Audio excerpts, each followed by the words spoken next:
variasi atau penyimpangan dalam proses ini bisa berupa variasi alami, ya, bisa juga variasi khusus atau designated assignment, ya, atau yang tadi kita sebut sebagai assignment causes.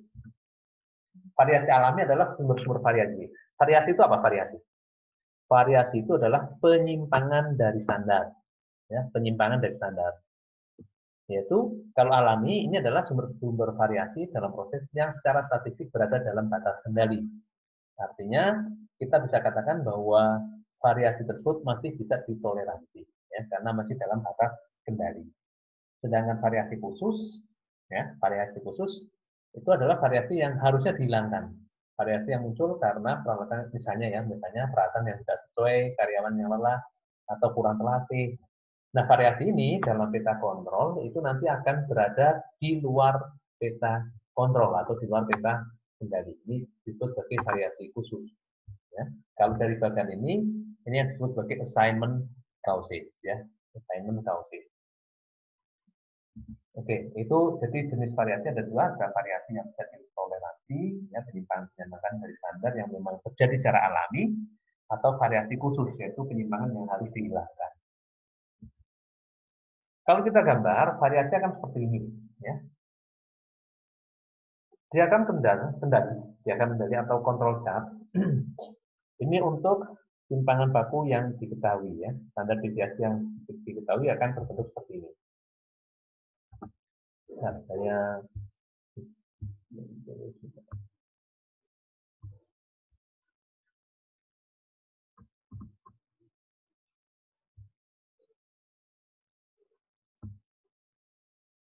oke, ya. Gambarnya akan seperti ini. Ini plot dari sampel untuk serangkaian data, ya. Jadi misalnya kita mempunyai bakan dalam grafik seperti ini, ya, grafik seperti ini, di mana garis merah yang itu, ini merupakan nilai sebenarnya dari sampel, ya, nilai sebenarnya dari sampel value. Kemudian garis yang kuning ini adalah upper control limit. Kemudian garis yang hijau ini adalah average atau rata-rata dari sampel, ya. Kemudian LCL ini garis yang kuning. Kemudian yang bawah ini disebut sebagai lower control limit. Di mana upper control limit itu nilainya adalah X bar plus Z kali sigma X bar, ya, atau X bar plus Z itu adalah luas daerah di bawah kurva normal untuk tingkat keyakinan tertentu, ya. Ini LOC, ya. LOC itu level of confidence, ya, level of confidence. Standar deviasi X yaitu standar deviasi dari rata-rata sampel. Nah, ini bisa kita peroleh dengan membagi antara standar deviasi populasi dengan akar N, ya. Standar deviasi populasi dengan akar N kecil itu adalah ukuran sampel, ya. N kecil ukuran sampel. Nah, di sini ini coba perhatikan antara UCL dengan LCL ini adalah yang disebut sebagai peta kontrol atau peta kendali, diagram kendali, ya, diagram kendali. Kemudian sampel value itu berada di dalam atau di luar kendali. Kalau berada di dalam kendali, ya, seperti gambar yang ini masih di dalam kendali. Ini yang disebut sebagai variasi alami, ya, natural variation. Nah, kalau terjadi misalnya nilai sampel di luar kendali ini, di luar itu bisa di atas UCL atau di bawah LCL, itu yang disebut sebagai assignment causes atau variasi khusus. Nah, variasi khusus itu adalah variasi yang bermasalah, gitu, ya. Nah, ini kalau kita gambarkan dalam peta kontrol itu nanti akan seperti ini. Oke, contoh, ya, contoh diagram kendali untuk standar deviasi yang diketahui. Misal kita berada dalam sebuah pabrik makanan, ya. Satu set sampel sebuah dari lot produksi sereal, ya, diambil setiap jam proses dan diuji volumenya, ya, net weight-nya atau volumenya. Kemudian sekali menguji itu dilakukan untuk satu sampel ya, sekali sampling ya, satunya kita mengambil ada 9 box atau 9 unit, 9 apa? 9 box ya. 9 box ya. Kemudian manajer ingin memastikan dengan derajat keyakinan 99,73% apakah sampel produk dalam batas kontrol atau tidak. Ya. Nah, sampel yang pertama berisi 9, kita akan timbang. Dari 9 ini, box yang pertama itu beratnya 17 ons, box kedua 13 ons, box ketiga 16 ons, keempat 18 ons, dan seterusnya sampai 9. Box yang ke-9 isinya 16 ons. Ya. Kalau kita rata-rata, maka rata-rata dari sampel yang pertama ini itu adalah X bar, ya, XI dibagi N. XI itu adalah value dari sampel ya, yang kita amati, yaitu 17, 13, 16, dan seterusnya. Ya, sampai ke 9 unit yang kita uji, ya, dibagi 9. Nah, dari sampel yang pertama, rata-ratanya adalah 16,1 ons. Ini X bar pertama ya, berarti X1. Ya, N yang pertama. Kemudian, yang kedua kita ambil lagi, 9 produk kita ambil lagi, 9 box kita ambil lagi. Ya. Di sini diketahui bahwa standar deviasi populasi atau sigma proses diketahui 1 ons. Ya. Pengujian dilakukan 12 kali. 12 kali berarti 9, N-nya isinya 9, dilakukan 12 kali. Ya. Ini hasilnya seperti ini. Sampel yang pertama rata-ratanya 16,1, sampel yang kedua rata-ratanya 16,8, sampel ketiga 15,5, dan seterusnya sampai sampel ke-12 17,3. Ya. Nah, dari rata-rata sampel ini kita rata-ratakan kembali. Itu yang disebut sebagai X bar. Ya, X bar. Jadi, yaitu rata-rata sampel yang pertama sampai dengan rata-rata sampel yang ke-12 dibagi 12. Ya, hasilnya X bar sama dengan 16. Ya, X bar sama dengan 16. Nah, kalau derajat keyakinan 99,73%, maka kita cari nilai Z-nya itu sama dengan 3. Sebenarnya nggak 3 persis ya. Sudah tahu cara nyari nilai Z kalau pakai Excel? Masih ingat? Ada yang tahu? Nilai Z pakai Excel. Nanti kalau Anda pakai statistik untuk di skripsi, caranya adalah dengan ya kalau ini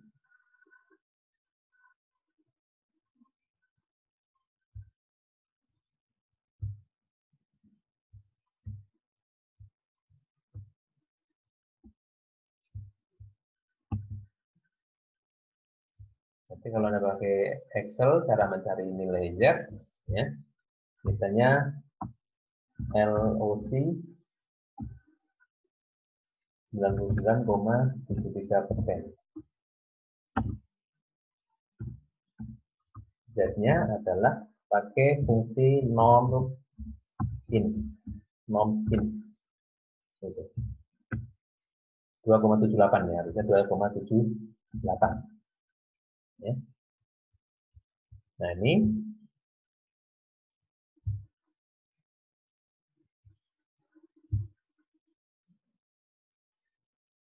harusnya bukan 3 ya. Ini harusnya 2,78.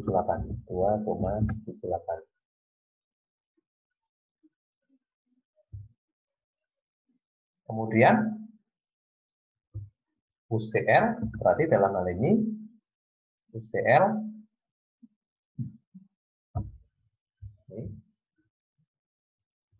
UCL sama dengan X bar plus Z kali standar deviasi X bar. Ya. Berarti Z berarti 2,78 kali 1 per akar 9. 1 per akar 9.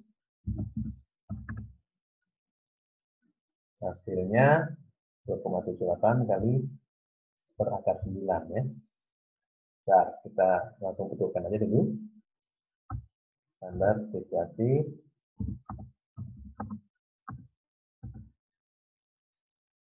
sama dengan per SPRT 9. Nah, berarti 0,33 ya. Berarti UCL sama dengan ini X bar-barnya 16.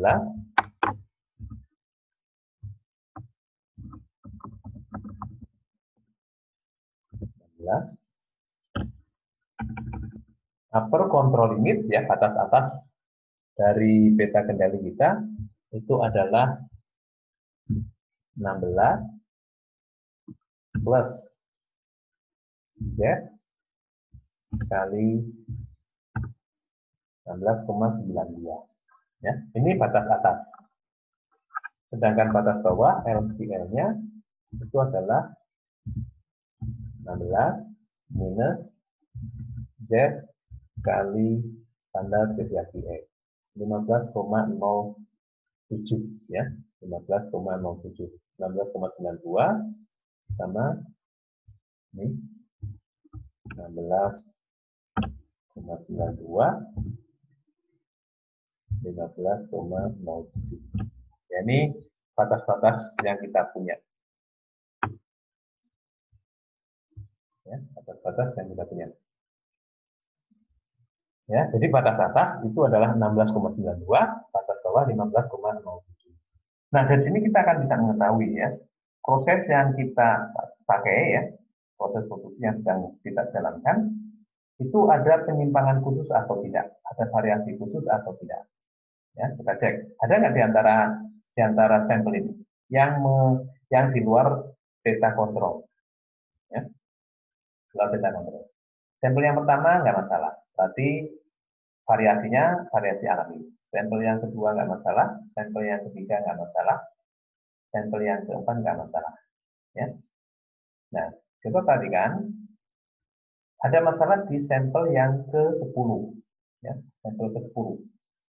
Ini ternyata terjadi di luar batas kontrol, ya, di luar beta kontrol. Sampel ke-11 juga, sampel ke-12 juga. Nah, berarti ini jika sampling berturut-turut, ini adalah proses bermasalah. Kita akan memberikan proses terlebih dahulu, kita akan amati ada apa gerangan dengan mesin kita misalnya, dengan bahan baku kita misalnya, atau dengan SDM kita. Dan ini yang disebut sebagai beta kontrol, beta kendali. Tentunya seperti ini. Ya. Ini adalah 16,92, 16,92. Ini adalah 15,0 LCL-nya. Ya. Jadi, jika berturut-turut proses, itu ada masalah. Nah, ini ada masalah di proses. Gitu ya. Sampling ke-10, 11, 12 itu ada masalah. Ini ada gangguan. Ya, maka kalau kita teruskan mungkin proses akan mengalami masalah. Dan kita harus cari, yang kita hentikan dahulu, kita harus cari akar masalah proses tersebut. Ini contoh beta kendali digunakan seperti itu. Ya. Gampang ya. Ada pertanyaan di sini?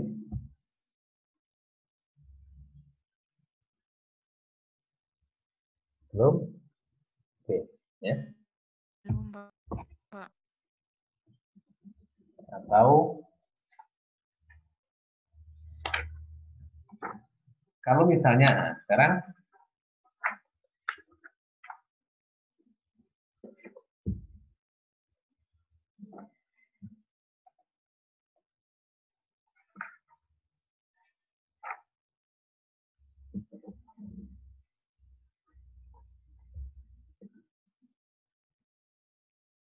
bagaimana pengaruh standar deviasi populasi terhadap beta kontrol? Ya, pengaruh standar deviasi terhadap beta kontrol. Contoh misalnya, andaikan standar deviasi populasi bukan 1, kalau tadi 1. Kalau standar deviasi populasi 2, apa yang terjadi? Logikanya apa yang terjadi? Kalau standar deviasi populasi menjadi lebih besar. beta kontrol akan semakin lebar, ya, akan semakin lebar. Maksudnya apa? Maksudnya toleransi terhadap variasi itu akan semakin rendah, ya. Toleransi terhadap variasi itu akan semakin rendah, ya. Nanti kalau kita coba hasilnya LCL-nya adalah 14, UCL-nya adalah 18. Artinya kita akan mempunyai beta kontrol yang rentangnya atau apa namanya perbedaan antara UCL dengan LCL lebih lebar, ya, lebih lebar atau lebih toleransi terhadap variasi lebih tinggi, gitu ya. Jadi tergantung pada standar deviasi populasi. Nah, ini ya. Nah, bagaimana kalau standar deviasi populasi tidak diketahui? Ya. Dan dalam kenyataannya memang jarang sekali standar deviasi yang diketahui, ya. Standar deviasi populasi yang diketahui itu jarang sekali karena memang kita nggak pernah melakukan pengukuran secara populasi. Ya, maksudnya gimana? Ya, kapan kita mau berbisnis kalau populasi kita amati gitu ya. Jadi kalau misalnya kita mau mengamati satu batch produksi misalnya quarter ya, cereal, satu batch isinya 1000 produk, masa mau kita amati semua? Ya, itu nggak mungkin ya. Jadi standar deviasi populasi memang dalam kenyataannya itu jarang sekali diketahui. Jika standar deviasi populasi tidak diketahui, ya, dan tadinya memang tidak diketahui, kontrol chart ditetapkan menggunakan rata-rata rentang atau range, ya, rentang atau range, yaitu rata-rata perbedaan nilai terkecil dan nilai terbesar dari sampel, ya, nilai terkecil dan nilai terbesar dari sampel. Itu kita gunakan yang disebut sebagai rata-rata dari rentang. Nah, kalau dengan rentang, bagaimana menghitung UCL dan LCL-nya? Kalau dengan rentang, UCL dihitung dengan X bar bar plus A2 kali R bar. Ya, A2 kali R bar. Sedangkan LCL, X bar bar minus A2 kali R bar. Di mana A2 itu adalah tabel, ya, tabel untuk namanya tabel min factor, ya, min factor, tabel faktor rata-rata, ya, yang menghubungkan nilai dari min factor dengan ukuran sampel. Ya. R bar itu adalah rata-rata dari rentang. Ya. R bar rata-rata dari rentang. Di mana R bar itu adalah RI per K. Ya. I mulai dari 1 sampai dengan K, yaitu rata-rata rentang sampel atau rentang rata-rata sampel. A2 nilai min factor untuk ukuran sampel tertentu. X bar bar rata-rata dari rata-rata rentang sampel. RI rentang sampel bagi dan K jumlah sampel. Ya. Contoh. Produk minuman ringan super cola, ya, itu kita ukur mempunyai berat masing-masing bagi berikut, ya. Dalam botol tertulis berat bersih 12 ons. Jadi kalau Anda lihat misalnya dalam botol tertulis berat bersih, ya, botol minuman, botol kecap dan sebagainya, berat bersih 12 ons misalnya dalam ini botolnya tertulis seperti itu. Itu yang disebut sebagai standar, ya, standar. Artinya pabrik menetapkan standar dari volume minuman ringan per botol itu adalah 12 ons. Faktualnya, kenyataannya, benar nggak 12 ons? Tidak betul, tidak harus, tidak mesti 12 ons, ya. Belum tentu 12 ons. Nah, meskipun tidak 12 ons, apakah masih memenuhi standar 12 ons? Ya, kita akan uji dengan menggunakan beta kontrol, ya. Untuk menguji apakah sebuah proses menghasilkan berat bersih rata-rata 12 ons, diambil pengujian sampel 10 kali. Ya, 10 kali. Ya. Dengan ukuran sampel, tiap pengambilan maksudnya, itu 5 botol. Ya, 5 botol. Sampel ke-1, jadi botol 1 sampai 5 kita ambil terlebih dahulu. Yang pertama, ya. Setelah kita timbang, Yang paling ringan itu beratnya adalah 11,5 ons, yang paling berat 11,72 ons. Maka rentannya yaitu perbedaan antara berat yang volume yang paling ringan dengan volume yang paling berat dari sampel pertama itu adalah 0,22. Kemudian 5 sampel yang kedua kita ambil. Yang paling ringan 11,97, yang paling berat 12. Perbedaannya adalah 0,03, itu rentannya. 5 sampel yang ketiga kita ambil lagi. Yang paling ringan 11,55, yang paling berat 12,05. Rentannya 0,5 dan seterusnya sampai 10 sampel. Ya. Anda diminta untuk membantu manajer kualitas untuk menetapkan batas atas dan batas bawah reaksi minuman ringan tersebut. Ya. Langkah pertama itu adalah kita cari rentannya untuk setiap sampel. Ya, sampai dengan 10 dalam hal ini, karena sampling dilakukan 10 kali.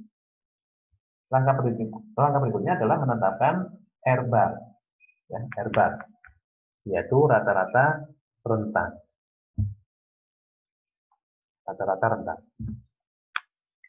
Ya, kita ambil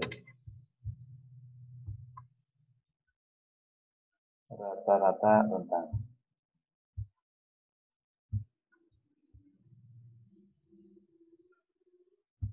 Kita ambil ininya dulu ya, Excelnya.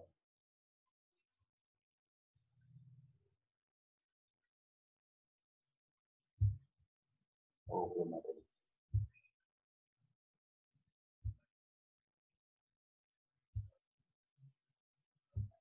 Oke, kita buat dulu.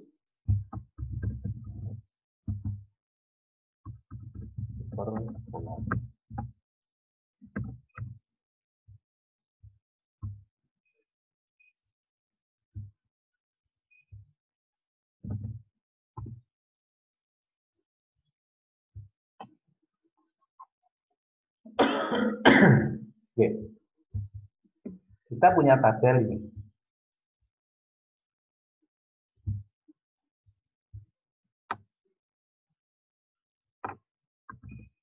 Ini sambil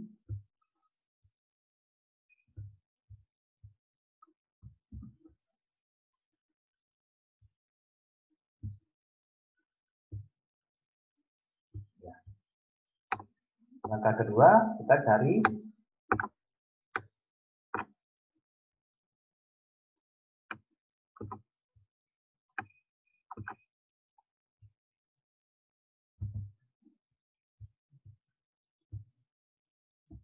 rata-rata rentan. Ya,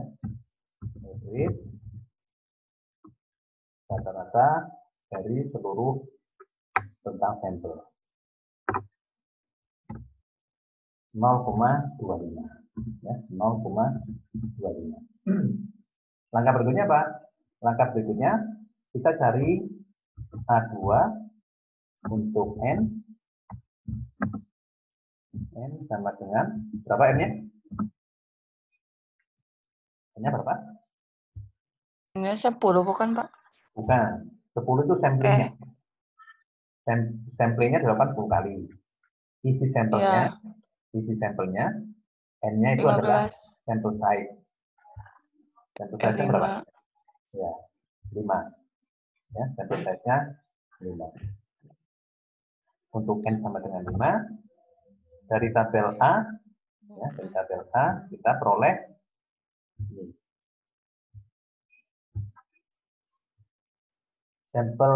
Ukuran sampel 5, nilai min faktornya adalah 0,577. 0,577. Ya. Maka UCL ya, UCL itu adalah R bar ya. Ini UCL-nya X barbar plus A2 kali R bar. X bar dalam hal ini adalah apa yang tertera dalam botol. Ya. Ini X barbar. Strategi ini sebagai standar. Ya. X barbar. Ini X barbar dulu. Atau standar produk 12. Maka UCL ya. Simply kita tinggal lihat X barbar Plus R bar kali R bar dikali atau A2 kali R bar. Ini kali A2. 12,14 sedangkan LCL barbar R minus dikurang A2 kali rata-rata. R bar. Maksudnya apa? Maksudnya ya, meskipun kita menetapkan buzzer shift 12 on, tapi kita mentoleransi ya, mentoleransi apa? Variasi ya, variasi. Jadi peta kontrol yang kita buat itu mentoleransi variasi berat antara 11,855 sampai 12,14. Jadi kalau satu botol kita ambil misalnya ya, beratnya ternyata nggak 12 persis, tapi 11,90. Itu disebut sebagai masih dalam standar ya, atau disebut sebagai berkualitas. Itu maksudnya. Kalau beratnya 12,10, ya meskipun tertulis di situ adalah 12 on, 12,10 itu masih berstandar, gitu ya. Itu maksudnya. Jadi variasi-variasi yang berada dalam rentang LCL sampai UCL ini disebut sebagai variasi alami. Ya, mudah kan ya? Mudah. Jadi kalau Anda nanti mau mengukur produk, gitu ya, produk itu apakah masuk dalam standar kualitas atau tidak, kita bisa gunakan prosedur seperti ini. Ya, prosedur seperti ini. Bisa diikuti? Bisa, Pak. Pak. Ya. Oke. Nah, sekarang bagaimana kalau misalnya N-nya bukan 5 ya, jadi sekali ngambil kita ambil N4, sampel size 4, kemudian rentang rata-rata rentangnya 0,20 on, misalnya N sama dengan 4, kemudian rata-rata rentang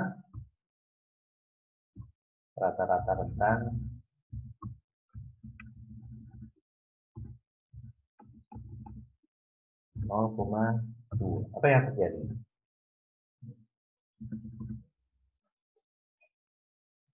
UCL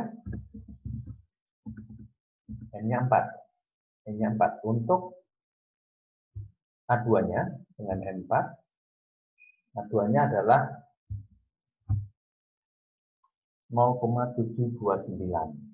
0,729. Ya. A2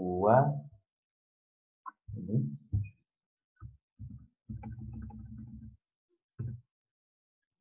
untuk N sama dengan 4 0,729. Ya. Maka kalau rata-rata rentang adalah 0,2, UCL akan menjadi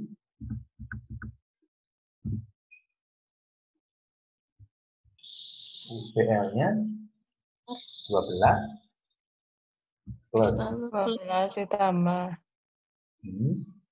A2 A2 ini dikali ya, dikali rata-rata. rata-rata 12,145 LCL-nya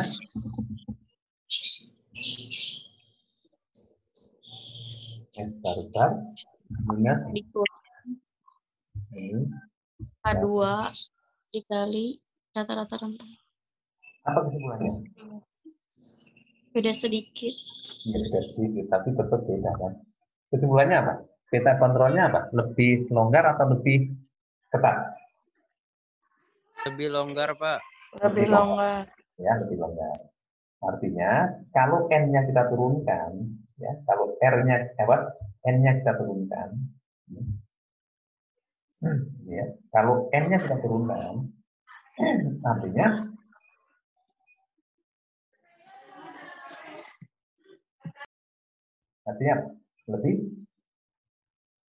lebih longgar, ya.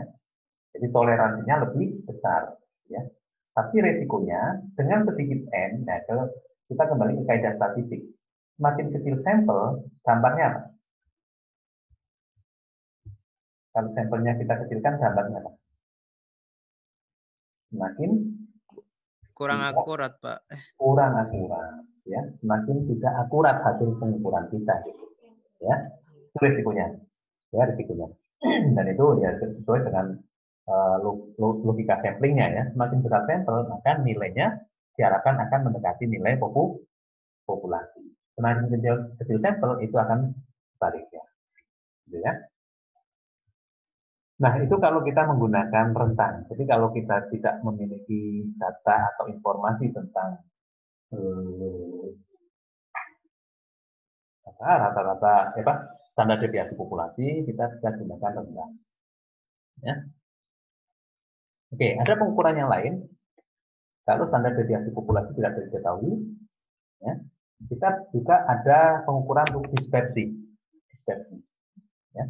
Meski rata-rata proses dalam kendali, dispersi atau tentang variasi proses dalam sampel mungkin terlalu besar. Ya. Nah, kalau terlalu besar, ini kita akan berisiko kalau menggunakan rata-rata rentang.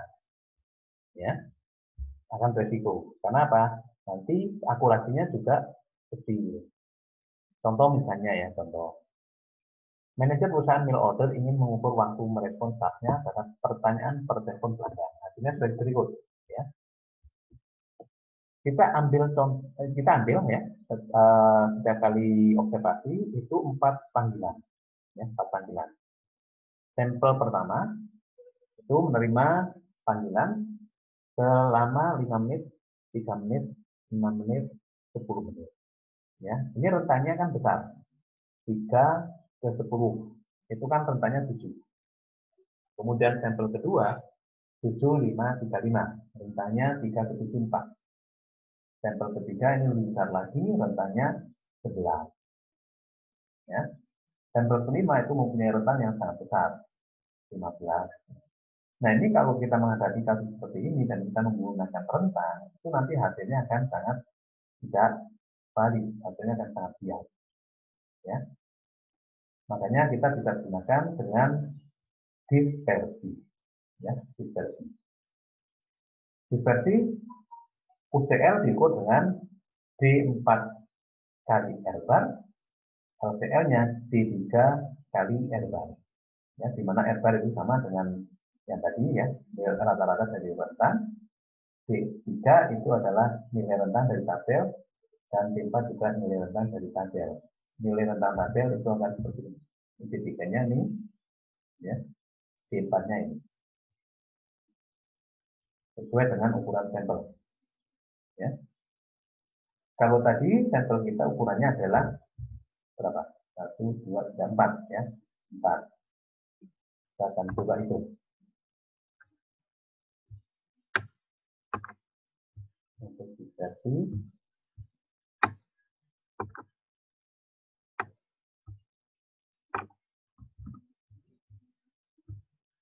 Kita pakai di sini.